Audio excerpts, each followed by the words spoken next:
You're watching Rogers TV, St. John's.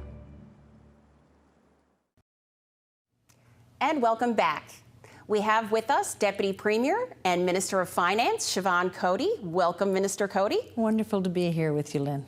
So it's been a very busy, it's a busy lifetime for you, but especially in the last few weeks, getting ready for this current provincial budget. We really appreciate your time being here with us today. Absolutely happy to be here. And so this Deputy Premier, Minister of Finance, perhaps you could tell our viewers what that means. You know, what is your mandate in that role?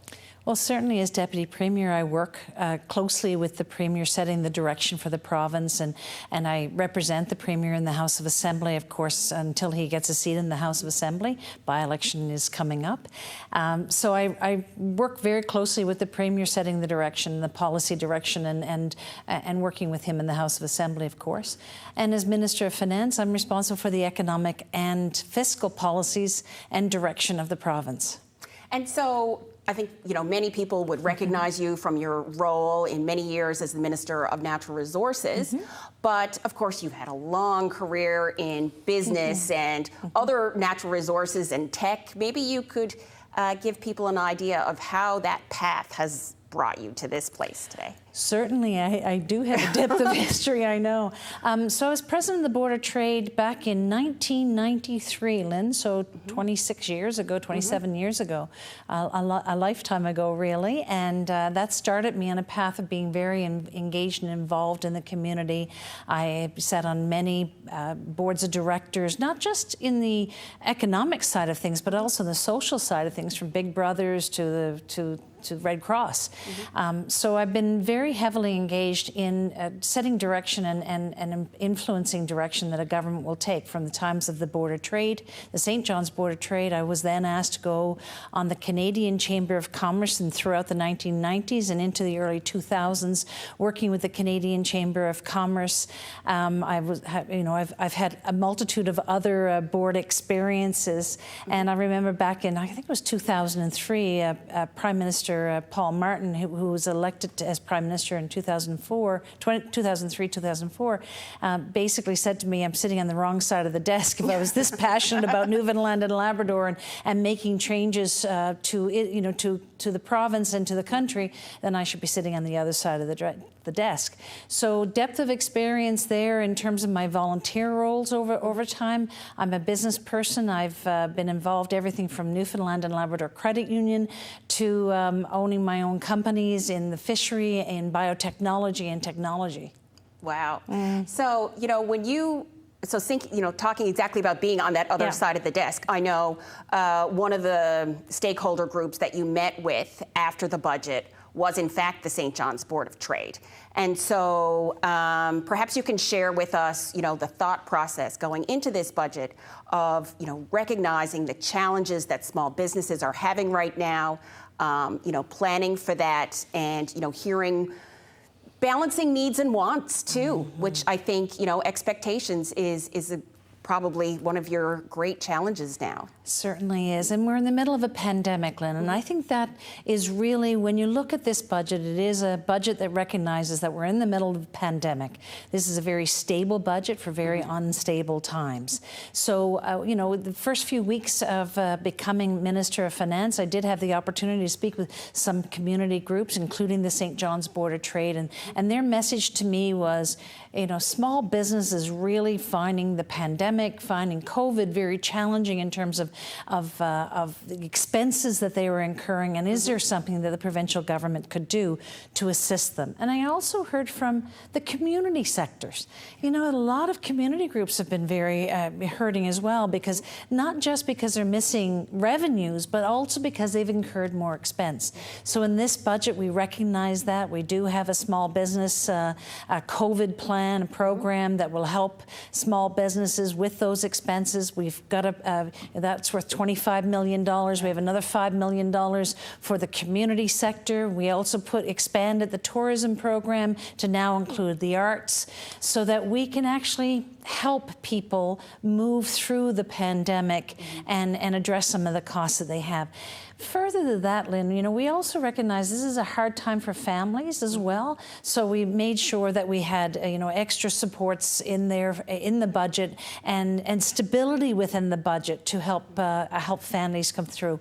One of the big things, of course, is the introduction of the $25 a day childcare. Exactly, and that was exactly what I was going to say. You know, when you hear families right now, that's something that people, you know, have been asking for, is more support in childcare. And I would think that, you know, there was the call for this $25 kind of more fixed, reasonable rate for childcare, but, you know, it's something that can always be built on in the future. But, you know, in the short term, it's been able to be addressed. So, you know, for people who need to work right now and are trying to balance all of those COVID related issues. So I always look to the Conference Board of Canada. They talk about how for every $1 invested in childcare, you get $6 return in the GDP, gross domestic product. So how important it is for young families, and in particular women, I'm going to say that, in particular women, to be able to afford childcare to get back to work, or get back into the opportunity of having an economic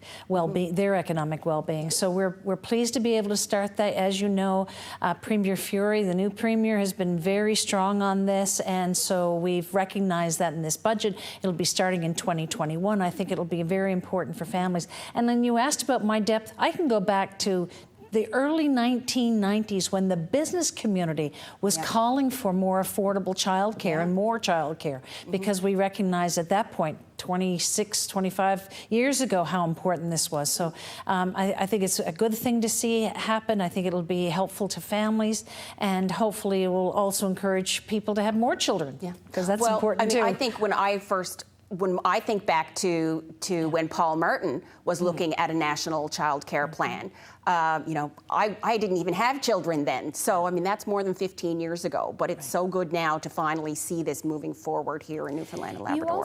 You also heard this in the speech from the throne that was recently brought down federally. The federal government has talked about they'll be stepping up in childcare as well. So hopefully that'll help offset some of the costs, the new costs that the province will be incurring in childcare. But it's very, very important. And I'll say this again, for our economy, for families, for jobs, that we have this program, and it's the right time to do it is now. And I think one of the things that I've noticed people talking about is the recognition of arts in the budget, and the recognition of the music community in the budget. And so we've seen leaders in that community really appreciative that government has recognized the arts community's long-term economic role, you know, in our path forward. So how important was it to have the arts community recognized in this budget? Well, I will say this, you know, people talk about diversifying the economy and how important it is to move away from, you know, certain sectors of the economy, but I see such strength all throughout Newfoundland and Labrador. Everything, and of course the oil and gas industry is important, mining industry is very, very important. We see tourism, the arts contribute so much, fisheries and forestry and aquaculture, but the arts contribute so much. So it was this year, again, we increased the operating grants to the arts community, and we also added the arts as part of the COVID-related programming and funding that was available, and hopefully that'll help the arts community and the music community with the expenses they've been incurring during this pandemic. But how fortunate are we in Newfoundland and Labrador to have vibrant technology, mining, arts, tourism. We're very, very fortunate, along with our oil and gas industry. And that's it. It's really going to be for us diversification moving forward. I think, you know, people have been talking about that for the last 10 years, but, you know, we're at a point now where, you know, with the price of oil, you know, it's something that we have to confront. All of us, really, as a province. And so how do you work with that in the Department of Finance? You know, when such a portion of our revenue comes from oil and gas, and that uncertainty going forward? Well, I think in years past, you would have seen about 30% of the gross domestic product of the province coming from oil and gas. That's gone down to, I think it's below 20% today. So you're starting to see some of that diversification and other industries growing. I can tell you we have a mining industry that's very robust. About 21 of the 35 most required minerals of the United States are in this province. We've seen great growth in the gold industry and the iron ore industry. We have rare earth minerals, very important to the world, not just to Newfoundland and Labrador. I've talked about forestry, I've talked about aquaculture, how lucky we are in this province to have an abundance of natural resources. And then there's the technology sector. Because we've been so energized, and I'll use that term, by ocean industries, we also have an expanded technology sector here in the province as well. So again, I feel nothing but optimistic about the future for Newfoundland and Labrador. This budget, again, supports all of the industries that I've just talked about. There's money available to assist in their growth, their development, their continued strengthening. So it is very, very positive in Newfoundland and Labrador. Okay, so let's take a break there, and we'll come back and talk a little bit more about the technology sector and the opportunities for various industries. We'll be right back after these messages. All right, girls.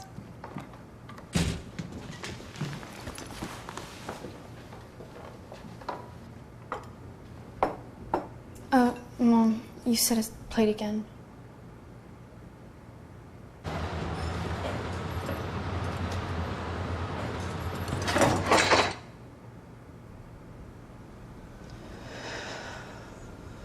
Workplace injuries hurt the most at home.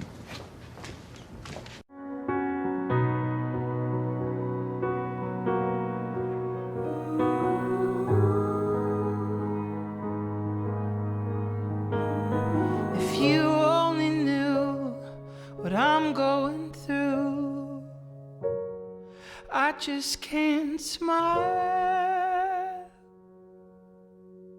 without you.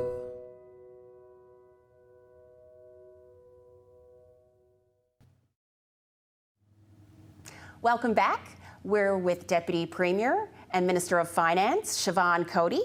I'm really interested to hear more about the path forward for technology and innovation in our province. I mean, both from a business perspective, but also from the delivery of government services. One of the things that we realized, obviously, with COVID-19 and the shutdown is how much we rely on technology, innovative practices, within government and without. Oh, we're going to see more and more technology throughout Newfoundland and Labrador and throughout the world. And that's why we've put $17 million towards innovation and business development in this sector, because it is so very vital, I think, to how we deliver services, not just for government, but even in business. And we've done so well in the province with growing this technology sector. I mean, look at Verifin and MISO, and there's so many, there's so many others that I could name that have been vibrant industries that have gone around the globe, that have globalized. I mean, we're hearing almost every week now reports of different either governments or companies spreading their wings and going into other areas around the globe. So it's very, very important. So as I said, $17 million there. I think you'd be interested to know that during COVID, we've had some big changes on digital government. And as you know, that's a particular approach that we're seeing. This particular government is around offering digitalized services. Do you know that we had a 1,600% growth in terms of people utilizing mygov.nl, which you can do, for example, you can MCP, or if you're needing your license renewed, things that you can do online. People using the 511 app, for example, getting the, finding out what the roads are like around the province. There's a lot more technology, and it's great to see Minister Sarah Studley, now responsible for digital government and, and enhancing and improving those services throughout Newfoundland and Labrador. I remember years ago being in a small community on the south coast of Newfoundland and Labrador. It must have been, well, more than 15 years ago, and they were just starting to get into digital health. And, you know, the uptake of telephone health and online health now, you know, would you think that people will want to see this going forward? Without a we doubt. won't go back, I think. I don't think so. I mean, what we're seeing is more and more of a requirement for it. We now have nurses available on 811, of course, who are able to deal with many health requirements by telephone. Of course, your own family doctors are available through that means now. And I think there'll be more and more enhanced telemedicine as we move forward. And I think Dr. Haggie is looking at those innovations and looking at those opportunities in order to improve health. In fact, in the budget speech, I did note that he's putting together a team to look at a 10-year health accord, how we can improve services to the people of the province and utilizing things like technology. Well, and we look at, you know, the geography and the demographics of our province, and, you know, we recognize that we can't deliver all services everywhere, but technology is allowing some of these people in these communities to access things in ways they couldn't before. Absolutely. Enhancing their ability to have those services is very important. And I think, you know, in reading from what the municipalities, Newfoundland and Labrador, said after the budget, you know, they seemed to be pleased with kind of the sustaining the support for communities. Of course, communities throughout Newfoundland and Labrador, you know, are challenged right now. So what were you hearing from community sector? We were certainly able to stabilize the funding for the municipal sector. Very, very important. I think well over $120 million towards municipalities around the province, helping them. And of course, we also have $609 million for infrastructure. And that's things like schools. And you're seeing the hospital, for example, in Corner Brook, the one now starting the mental health facility in St. John's, expanding mental health facility in Goose Bay, putting in more supports for seniors, for example, in retirement and seniors' homes around the province. So making those necessary investments in infrastructure, and a tremendous amount of money, of course, does go to road work in the province because, of course, so vital to connecting up the thousands of communities around Newfoundland and Labrador. So good supports in the budget, recognizing the needs for infrastructure and how important it is for people to have the infrastructure required not only for comfortable living, but also for job creation and economic development. Those are very vital for that as well. So a big focus in this budget, not only on supporting families, supporting small business, but a lot of focus on jobs and economic development and creating opportunity. And so some people might say, you know, right now is not the time to be investing in infrastructure.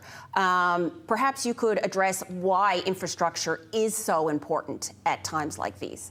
Well, certainly we know the business community has had some challenges because of COVID. So putting some supports in infrastructure, this is a good place to invest money. As I said, not only does it help families and communities, but it also helps in job creation and wealth creation, and that's very important for all of us at this point in time. So the investments that we're making are just that. They're investments in your community, in your jobs, in opportunities for people in the province, and that's critical, especially during a pandemic. And so it's good to see those investments there. As I said, this is a very important budget at a very important time, stable during unstable times. But I will say this, Lynn, despite the fact that we're in a pandemic, this is not the highest deficit we've ever had in this province. Matter of fact, we were able to lower the deficit number from July to now. It's $1.84 billion, still a terrifically high number. Don't think that I'm comfortable with the number, but I am pointing out that we are managing our way through the pandemic in these, in these very difficult challenges. Right. And so, when I I actually tried this with a friend earlier today, and I said, do you understand the difference between deficit and debt in talking about, the provincial budget? And some people in the public don't really understand what that means. So could you explain, perhaps, Sure. like what the deficit means in terms of our overall budget? Yep, deficit is just what at the end of the year, how much either debt that you didn't have in terms of revenues, or how much you had in terms of revenue. So at the end of the year, if you're in deficit at the end of 1 year, that means you didn't have enough revenue to pay all your expenses. So you have to go basically in the hole. Right. Debt is more long-term. So your deficit is 1 year period. I didn't have enough money at the end of the year to cover all my expenses, right? That's a deficit, 1 year. Debt is long-term, and that your deficits add to your debt, but over time you'll have larger debt because, of course, you've invested in certain assets and things of that nature. Matter of fact, Muskrat Falls, for example, we know that 1/3 of the debt of the province of Newfoundland and Labrador can be contributed to that one project. So 2/3 of our debt is all the schools and all the roads and all the hospitals and all the investments over time that we as Newfoundlanders and Labradorians have made, and 1/3 just because of Muskrat Falls So some project. of this is secured debt. It's not all just credit card, No, it's not all just credit card. Just trying to put it in terms, for people even in their own households, how to relate to it. So ultimately, the deficit means 1 year. You're spending more than what your income is. And so That's I a guess as deficit. the Minister of Finance, the ultimate goal long term would be to have a balanced budget without a deficit. That's kind of the... And we were moving towards Yeah. having that in, I think it was in 23, 24 under Minister Osborne. We were moving in that direction of balancing so that we had enough revenue to cover off all of our expenses, and we were moving in that direction, and then COVID hit, of course, and now we have this tremendous deficit because, of course, our revenues have dropped substantively. But, we're gonna get through this together, and we'll support each other as we go through this pandemic, and then we'll find, big, bold solutions to our debt and our deficit, and move forward to the bright future that Newfoundland and Labrador should have and will have. And so, I think too, as part of growing, the various industries, part of that is going to include investment attraction. And so we've got to have the services, the infrastructure, the things that these companies want in order to attract people long term. So I guess what I'm hearing from you is, you're not thinking in the short. This might have been a 6-month budget, but your thinking is not in 6-month term. You're looking at the long term, the long road of what the path that we have ahead. I think we all must. Yeah. So yes, this is basically a 6-month budget. We introduced it in September 30th, and by the end of March, early April next year, we all know we'll have another budget, and we will have a multi-year budget at that point in time because we'll have been through the pandemic, hopefully, through the pandemic by the time next year comes, or we'll have a better sense of what the federal government's going to do, what happens with, what's going to happen with a vaccine, how we're faring with life with COVID versus, it's still a bit tumultuous trying to deal with the pandemic at this point in time. But it's only another 6 months, and we'll have another budget, and we'll look towards the longer term and growing our economy.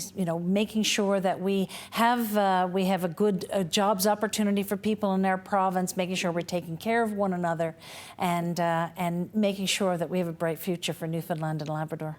Okay, so my last question is, what would you like to say to the people of the province in terms of our current fiscal situation, where we're going forward? Perhaps leave them with some feelings of hope for the future. Absolutely. And we're in the middle of a pandemic, so I think we need to focus right now on, our families, focus on caring for one another, keeping each other safe and healthy and well during this pandemic. Newfoundlanders and Labradorians are very resilient. We're very strong. We have incredible opportunity here. We've got great natural resources. We have the sea, and we're people of the sea. So I would say to Newfoundlanders and Labradorians just that. Take care of one another, Make sure you're following the protocols around the pandemic, around COVID. Keep each other safe, keep each other well, and let's continue to focus on making sure that we have the strength and the ability to grow our economy in this province. We've put together a good team of looking at our fiscal situation in the province, looking at our economic opportunities, and we'll continue to grow and prosper here in Newfoundland and Labrador. But I say this with all sincerity, and I will say this repeatedly. Newfoundland and Labrador is a land of opportunity, and we're going to make it really strongly well out of this pandemic and growth for the future. So there's economic opportunity, we have a great standard of living, let's continue to care for one another, and we're resilient. Thank you so much for being with us tonight. We'll be right back after these messages. Call the Rogers TV viewer response line, email us, or connect with us on social media.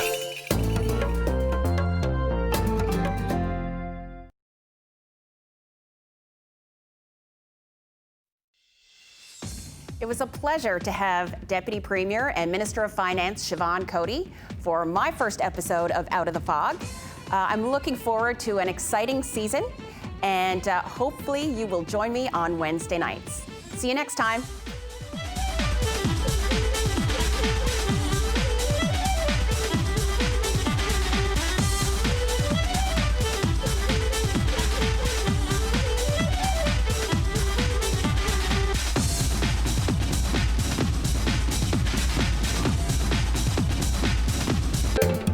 Call the Rogers TV viewer response line.